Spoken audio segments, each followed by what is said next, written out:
आपका HT news बनेगा आपकी आवाज। पल पल के अपराधों से कराएंगे आपको रूबरू। नहीं होने देंगे किसी पे भी अत्याचार। हम हैं आपके साथ और देखते रहिए एचटी। नमस्कार दोस्तों, मैं विक्रम आपका स्वागत करता हूं एचटी न्यूज में। और आज हम बात करने वाले उत्तर प्रदेश की राजधानी लखनऊ की। जी हां, जहां लखनऊ के आला अधिकारी एसएसपी कलानिधि नथानी कानून व्यवस्था को दुरुस्त करने में जुटे हुए हैं, वहीं उस व्यवस्था को बिगाड़ने में लगी हुई है हसनगंज थाने की पुलिस। जी होलिका दहन के दिन की बात बताते हैं कि एक वाकया हुआ, जिस वाकया में एक जुनैद नाम के लड़के के ऊपर एनडीपीएस की धारा लगा दी गई। जहां ये धारा लगाने का एक मुख्य उद्देश्य सिर्फ इतना था कि उसने जब पुलिस की लाठी का विरोध किया तो उसको ऐसे ऐसे मामले में पुलिस ने लिप्त कर दिया। देखिए, आज हमारे संवाददाता ने बात भी की उनके परिवार से और मोहल्ले में भी जाके तफ्तीश की, तो पता चला कि उस व्यक्ति का जो नेचर ऑफ बिहेवियर था वो बहुत ही अच्छा था और मेहनती लड़का था, शटरिंग का काम करता था। एक मजदूर वर्ग का लड़का किस तरह से 250 ग्राम स्मैक रख सकता है। और आज आप उसके परिवार के और उसके घर की स्थिति देख के आप भी जरूर बताइएगा कि क्या जुनैद एनडीपीएस का अपराधी है। पहले देखिए हमारे संवाददाता की खबर कि किस तरह से सच की तह तक हमारी टीम ने पूरी तफ्तीश की। अब देखिए योगी सरकार में ये क्या हो रहा है। पुलिस प्रशासन की करतूत उत्तर प्रदेश की राजधानी शिवनगर खदरा की है। होलिका दहन की रात पुलिस प्रशासन ने मासूम लड़के जुनैर को रंजिश के चलते एनडीपीएस जैसे जघन्य अपराध में फंसा दिया। नमस्कार, मैं अमित आपका स्वागत करता हूं एचटी न्यूज में। आज हम लोग आए हुए शिवनगर राजधानी में हसनगंज थाने के अंतर्गत। यहाँ पे एक मामला है काफी जो 20 मार्च का है, होली के समय का है। तो यहाँ पे किसी को बुरी साजिश के तौर पे पुलिस प्रशासन के द्वारा फंसा दिया गया। उसके लिए यहाँ पे जब हम लोगों के पास फोन आया तो उसके लिए हम लोग आए बात करने, जानने कि क्या आचरण था उस लड़के का, क्या वो लिप्त था इससे पहले भी इन्हीं सारे कामों में। तो आइए पूछते हैं यहाँ के लोगों से, जो यहाँ के इनके मोहल्ले के लोग हैं। क्या नाम है आपका? रानी। तो यहाँ पे जो एक जुनैर लड़का जिसके ऊपर एनडीपीसी की धारा लगी है, उसके बारे में जानती हैं आप? कैसा जो लड़का तो बहुत अच्छा था। उसी दिन वो काम पर से आया और पता नहीं फोन आया, वो चला गया। उतनी देर में पता नहीं क्या हो गया, पुलिस वालों ने उसे पकड़ लिया रास्ते से और मारा पीटा उसे, बहुत मार पीट करके ले गए। और जब हम लोग छुड़ाने गए तो कहने हम छोड़ देंगे। छोड़ा नहीं 3 दिन तक के। अच्छा, यहाँ कितने सालों से रह रही हैं आप? यहाँ कम से कम हमें 25 साल से रह रहे हैं। तो जानती हैं अच्छी तरह? हाँ, अच्छी तरह जानते हैं। क्या नाम है आपका भाई? जी क्या नाम है आपका? मेरा मोहम्मद आदिल। तो ये एक जो जुनैद लड़के के ऊपर मुकदमा लगा हुआ है, उसको जानते हैं आप? हाँ जी जानते, मेरे मोहल्ले का है। क्या आचरण है उसका? अच्छा है, काम करता है लोहारी का। कि जिस प्रकार से उसको गलत मुकदमे में फंसाया गया उसके परिवार का कहना है, तो क्या वो ऐसा काम करता? गलत तो काम नहीं करता है। नहीं, यहाँ पे कोई आसपास अराजक तत्व ऐसे काम करते हैं? नहीं, वो गलत काम नहीं करता, वो लोहारी काम करता है, ये हम जानते हैं। बाकी और कोई काम नहीं करता। तो आइए और लोगों से पूछते हैं, जानते हैं कि लगातार लोग जैसा कि बता रहे हैं कि ऐसे प्रकार का काम यहाँ क्षेत्र में भी नहीं होता और उसने भी ये काम नहीं किया। एक प्रकार का मजदूरी लोहार का काम वो करता है। और भी लोगों से जानेंगे, पूछेंगे। लोग यहाँ काफी भीड़ है। आप जानती हैं जुनैर को? जी। तो कैसा, क्या उसका व्यवहार था? अच्छा व्यवहार था, वो गलत था ही नहीं। जिस प्रकार से पुलिस द्वारा उसके ऊपर एक मुकदमा लिखा गया है, जेल भी हो गई है उसे, तो क्या कहेंगे ऐसा काम वो करता था? स्मैक कभी नहीं करता था वो ऐसा काम ही नहीं करता था। उसके हालात और कंडीशन उसके घर जाके आप देख लीजिए, इसकी इंक्वायरी कर लीजिए। तो यहाँ कितने सालों से आप रह रही हैं? 25 सालों से रह रही हैं। क्या नाम है आपका? हमारा नाम सुमैया है। तो कितने सालों से आप जुनैर को जानती हैं? हम जुनैर की छोटी बहन है। छोटी बहन है? जी हाँ। ये ठीक है, अच्छा हुआ आप मिल गई। तो क्या किस प्रकार से उसको फंसाया गया, क्या हुआ? क्या हमारे बड़े भाई वो पहले गया था सब अकेले अपने दोस्त के बाइक अप्पी की लेकर के स्कूटी। फिर उसके बाद जब आया नहीं, थोड़ी देर हो गई, फिर बड़े भाई हमारे हैं वो गए लेने के लिए भाई को, छोटे हमारे। लेकिन फिर वो कहने का कि हम अभी भाई थोड़ी 10 मिनट में आ रहे हैं। भाई वहाँ 5 मिनट तक खड़े रहे, लेकिन फिर वो उसके बाद कोई लड़के मिले, उन्हें कोई कौन मिला हमें नहीं मालूम। वो उनके साथ शिव मंदिर है, वहाँ पर जा कर के वो बैठ गए। फिर उसके बाद पुलिस वाले आए और उसे पकड़ लिया। अभी पढ़ती हैं आप? जी हाँ, हम किस अभी क्लास? बीकॉम फाइनल हो गया है। BCom final. घर में पढ़ाई भी चल रही है, लेकिन किसी न किसी प्रकार जो है उसको आहत पहुंचाई गई है। और अभी हम लोग सच की तह तक में और लोगों से पूछेंगे। पुलिस प्रशासन को शर्मसार करने वाला ये मामला पुलिस की खुद चार्जशीट पर प्रकाश डालता है। होलिका दहन की रात से पीड़ित जुनैर थाने में बंद था और पुलिस ने चार्जशीट में दिखाया कि 21/3 की रात 11:50 इसको पक्का पुल बंधे से 100 मीटर दूर मुखबिर की मदद से पकड़ा गया है। जब पीड़ित 20/3 से थाने में बंद था तो पुलिस प्रशासन ने किसको पकड़ा? क्या योगी सरकार में पुलिस प्रशासन कानून से खेल रहा है? क्या नाम है आपका? शोएब अहमद। तो जो जुनैर लड़के के ऊपर फर्जी मुकदमा या अन्य कोई भी चीजें हुई हैं, तो उसके ऊपर क्या वो ऐसा काम करता था? नहीं, कभी ऐसा नहीं काम। हाँ, लड़ाई झगड़ा हो जाए, कई बार हुआ है, मगर ऐसा काम कभी नहीं किया है। तो क्या लगता है कि पुलिस प्रशासन के द्वारा जो उसको इन सारी चीजों में एनडीपीसी की धाराओं के तहत उसको जेल भेज दिया गया, क्या सही किया? नहीं, ये गलत हुआ है। गलत हुआ है। तो लगातार हम लोगों से पूछ रहे हैं, मोहल्ले में जो लोग रहते हैं। क्या नाम है आपका? मोहम्मद शोएब। आप जानते हैं जुनैर को, जिसके ऊपर चर्चा चल रही, इतनी भीड़ लगी हुई है?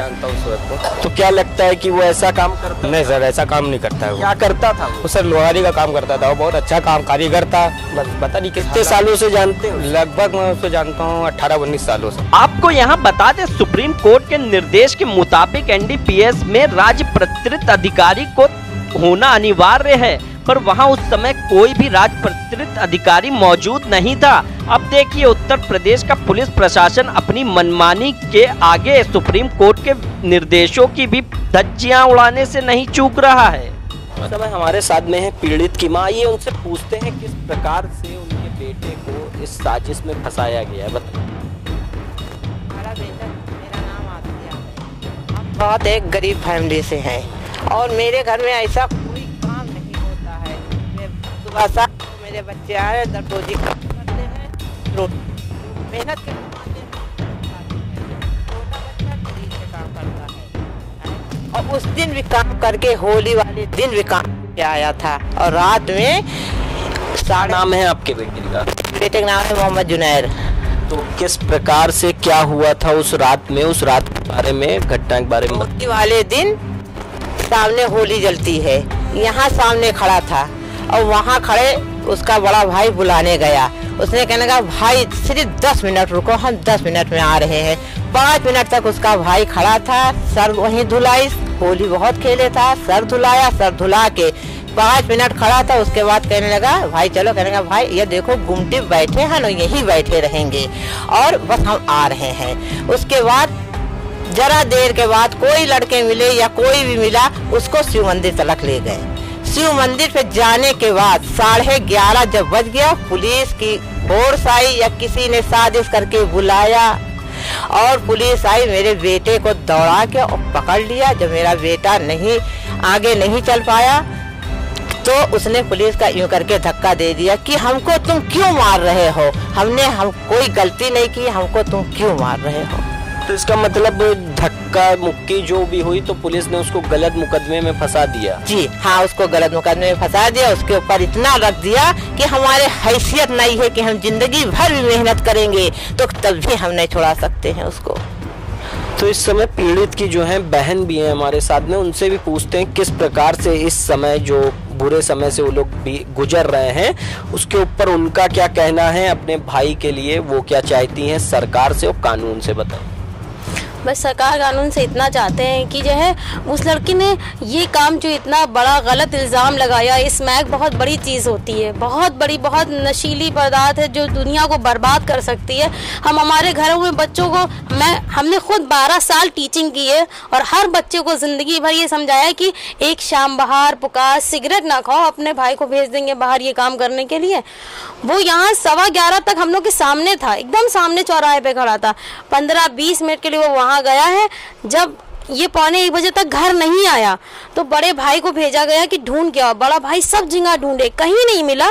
तो जो लड़के होली खेल रहे थे उनमें से कुछ लड़कों ने बताया कि उसको 11:30 बजे पुलिस उठा ले गई है, और उसको जब उठा के ले जा रही थी तो बेइंतहा मारा है, इतना मारा है कि वो बेहोश होकर गिर गया था, और कोई जो है उसको पूछनहार नहीं था कि किसी को पूछ लेता। ये लोग समझे कि वो मर गया है, उसकी नब्ज चेक करके उसको ले गए और थाने में फिर मारे हैं, फिर उतना ही मारे। हम जेल कल गए थे मिलने के लिए उससे, संडे को। घुटने में मारा है, घुटने में उसके बहुत दर्द है। कंधे पे मारा है, जब वो कम से कम 9-10 साल का था तो कंधा उतर गया था, उसी कंधे पे मारा है। कंधे में बहुत दर्द है, उठ नहीं रहा है।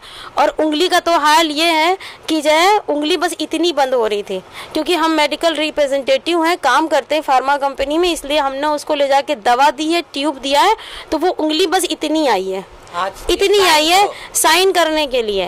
न्याय के लिए कहाँ कहाँ गुहार लगा चुके हैं आप? हमने जो सारी एप्लीकेशंस डाली हैं, सब सीएम हाउस डाली है, ह्यूमन राइट्स में डाली है, और पुलिस अध्यक्ष को डाली है, और तमाम बहुत सारे अफसरान को, बड़े अफसरान को डाली है। अभी तक सिर्फ एप्लीकेशन ही डाली है, और साथ ही में ये डाला है कि जो है जिनके ज़रिए जो है ये जो जांच कराई जा रही है वो भी इसी थाने का जो है कोई ऑफिसर है, उसके ज़रिए वो जाँच ना करा के वो किसी और पीएस से कराया जाए, जिससे कि सब साफ सामने आए कि आपने जो लगाया है वो गलत लगाया है। सामने ऑफिसर ने बोला ये बात, सामने बोली है कि ये पत्थर जलाएगा, गुम्मा जलाएगा, पत्थर जलाएगा, कश्मीर बनाएगा, ऐसे सामने उन्होंने बोला। रात में जब भाई लोग गए तो उनसे कहा कि सुबह आइएगा, छोड़ देंगे। ये लोग कभी जिंदगी में कभी थाने वाने का मुंह नहीं देखे हैं। उन्होंने कहा सुबह छोड़ देंगे, पुलिस के ऊपर विश्वास करके चले आए। जब सुबह गए तो जो है उसको सिर्फ नाश्ता करने दिया, और उसके बाद नहीं, कुछ नहीं। उन्होंने साफ कहा है, ये कहा है कि देखिए 5,000 की मंगाई है और यही लगाएंगे इसके ऊपर। यही इंस्पेक्टर ने 5,000 की मंगाई, और इंस्पेक्टर का प्रमोद कुमार नाम है उनका। हम लोगों ने सब पता किया प्रमोद कुमार, और उसमें जो हम लोगों के पास FIR की कॉपी है उसमें भी प्रमोद कुमार फर्स्ट, उनके हमरा बाकी हैं। तो आप लोगों का कहना है कि पुलिस ने आप लोगों को इस षड्यंत्र में फंसाया है, चाहे उन्होंने गुस्से में किया है, झल में किया है, या किसी और के कहने पे किया है, हम ये नहीं जानते, लेकिन ये फंसाया गया और कुछ नहीं है। हमारी लोगों की हैसियत ही नहीं है। अगर हम अपना घर बेचने की कोशिश करेंगे, ये वक्फ की ज़मीन है, 1 से 1.5 लाख रुपए का घर नहीं बिकेगा, तो 25 लाख की चीज़ कहाँ से आ जाएगी उसके पास? 25 से 30 लाख की है, क्योंकि हमें कीमत का तो अंदाज़ा नहीं है कि क्या चीज़ है, कितने की मिलती है, कहाँ मिलती है, कोई अंदाज़ा नहीं है। तो 25 से 30 लाख रुपए की चीज़ कहाँ से ले आए? सूत्रों ने बताया कि पीड़ित को प्रताड़ित कर जबरन स्टेटमेंट पर हस्ताक्षर भी करा लिए। अपनी गलतियों पर पर्दा डालने के लिए मासूम जुनैर को हर तरह की प्रताड़ना भी दी। बस जुनैर की शायद यही गलती थी कि 20-3-2019 होलिका दहन की रात उसने पुलिस प्रशासन की प्रताड़ना सहन करने से इनकार कर दिया, और विरोध के सिले ने उसे जघन्य अपराध में फंसा दिया। उधर पुलिस प्रशासन अपने ही षड्यंत्र में फंस गई। 20-3 से पीड़ित जुनैर थाने में बंद था, तो पुलिस प्रशासन ने 21-3-2019 को किसको पकड़ा और किसको छोड़ दिया। हसनगंज थाना और मदेगंज चौकी के CCTV फुटेज भी क्या क्षेत्रीय पुलिस प्रशासन निगल गया? क्या इसी प्रकार की सुरक्षा योगी सरकार उत्तर प्रदेश की जनता को दे रही है, जहां गरीब परिवारों पर पुलिस प्रशासन का अत्याचार जारी रहेगा? HT news bureau. ये बताइए, जब उस दिन आप थाने गए, अगले दिन जब आपको पता चला तो क्या रवैया था पुलिस का, क्या कहा पुलिस वालों ने आपसे?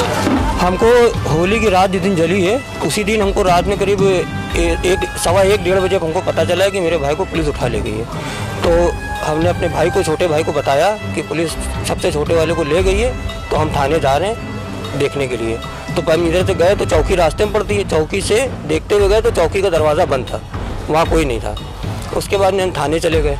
थाने जाकर वहाँ पूछा जाके, तो पहले तो वो अंदर 3-4 लोग बैठे थे, मिलने नहीं दे रहे थे। तो हमने कहा कि भाई मेरा भाई है, आप लोग उसको उठा के लाएँ, तो कम से कम दिखा तो दीजिए कि आप लोग लाए हैं कि नहीं लाए हैं, है कि नहीं है, वो मैं देखना चाहता हूँ।